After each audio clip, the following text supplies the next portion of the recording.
G. Rose, and today we're going to be talking about a concept called freed speech as distinct from free speech. And I appreciate the interest in the concept. In the description of this video, you'll find a playlist as well to a collection of videos that I think help elucidate the concept of freed speech and why I think it is important for us to think that as distinct from free speech. And we can also see freed speech as really central, as a central concept to belonging again and the address. Free speech is a legal category, meaning you're not going to go to jail for saying X, Y, and Z.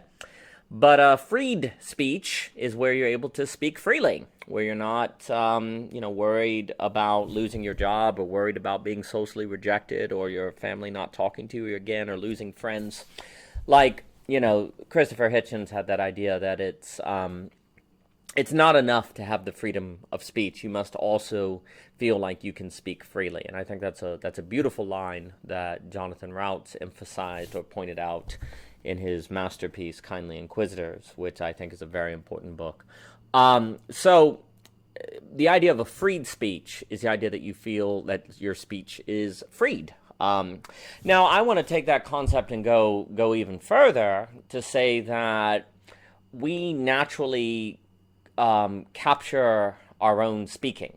Like, we get trapped in certain social scripts of what we're supposed to say. We get trapped in how a metaphor develops our thinking. I.A. Richards famously showed that if I give one group the metaphor, education is a river, another group, education is a tree, and someone else, education is a city, that the metaphor is not merely a decoration, it becomes... It actually formulates thought itself. So metaphor formulates thought. It doesn't just decorate, it formulates thought. And I think often what can end up happening is our thinking is captured by metaphors and we don't even realize it. Or our thinking is captured by a description. Say, right now, if someone describes the state of the country as horrible, then the word horrible already has a way of kind of steering the direction and development of the conversation. But if I say, oh, there's nothing wrong, what do you mean there's a problem in the country? Then that itself kind of steers or sets the tone of conversation. And basically the idea is that so much of, we may have free speech, but it is incredibly hard to get freed speech and to free speaking from the social scripts, from the logics embedded in words themselves, from being captured by a single metaphor, etc., so forth. Now, this is very, very tricky because the brain is naturally prone to actually capture speech and simplify things. So I always like to talk about the brain as the frenemy. It's our friend, but at the same time, it's also kind of the opponent. It's always trying to save energy. We need it to think, but it's trying to save energy, so it's always cutting corners. And as a result, we're basically prone to, even if we're not surrounded by people policing our speech, we ourselves can, in a way, imprison our own speaking by not really being aware of how our brain presents reality in a manner to save energy and to make itself feel right more than be right, and so on and so forth. So the work of freed speech is very, very high. And one should not assume that just because you have free speech legally, that you have freed speech. I think you actually have to have an entire culture to generate freed speech. I can say more, all of which I'm happy to go into detail on. I mean, the other case I would like to make is that this notion of freed speech is actually remarkably transformative and practical for society. This argument is expanded on a lot in Belonging Again, the books Michelle and I work on. But if you look at Kindly Inquisitors by Jonathan Routz, without freed speech, we basically, knowledge acquisition collapses. Free speech is not merely a passing of opinion, but the prerequisite condition for knowledge development. If we look at Dietrich McCloskey and on the idea of where does the great enrichment come from in the 1670s to the 1800s, he wants to argue that it's due to a change in speech, a kind of change in values, of which a change in what she calls rhetoric unleashed I think if we look at Lisa Anderson's work on the Bildung, we see how the overall point is this. We tend to kind of make a hierarchy where practical things are more important than intellectual things or idealistic things or whatever, or values or so on and so forth.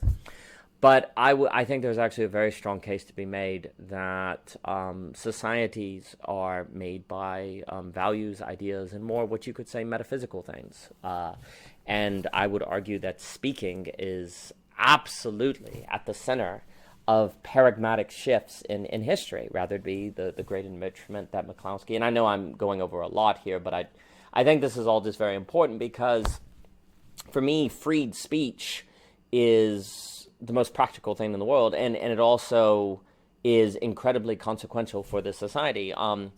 It literally determines the kind of persons that are in the world, is tied to their ability to speak, is tied to speaking. And where speaking is not freed, you will have different kinds of persons. The way that the Belonging again describes it is it compares McCloskey's rhetoric with discourse. And by discourse, I have in mind the Frankfurt School. Adorno, a lot of them basically wanted to argue that a way that we are as human beings, well, you could say oppressed, is not through direct power of a state or fear, but it's often by, well, the discourse, the language, the social expectations that are reified by language. And so we end up kind of in a Kafka story, and I think you can read Kafka as where people basically oppress themselves. And this is tied to the discourse and to speaking.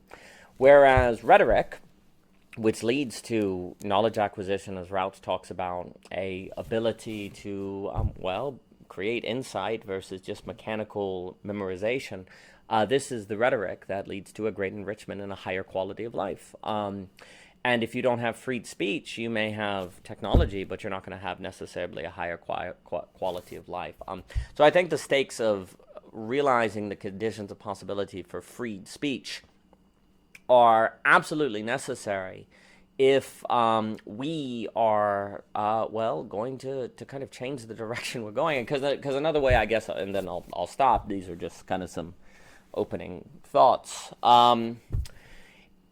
If we feel like the world, like that there's a kind of logic, if you will, there's a kind of rationality, a kind of trajectory the world is on, and it just feels like the temperature's going up or that you can't stop the direction things are going in, well, that would mean you're under discourse, as again the Frankfurt School, or I'm thinking Kafka novels would describe. You're kind of heading in this direction. It doesn't feel like anything can stop it. You can think of various game theory problems, multipolar traps, stuff like that.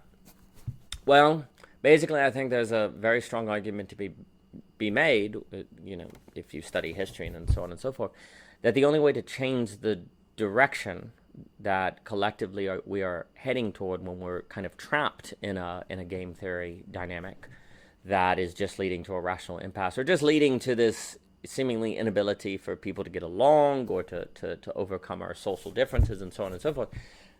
Basically, I think what history shows is that the only way to deal with that is through freed speech, the ability to actually free speaking. And I think that's the challenge. I do think we can think of it. It definitely requires thinking spirit.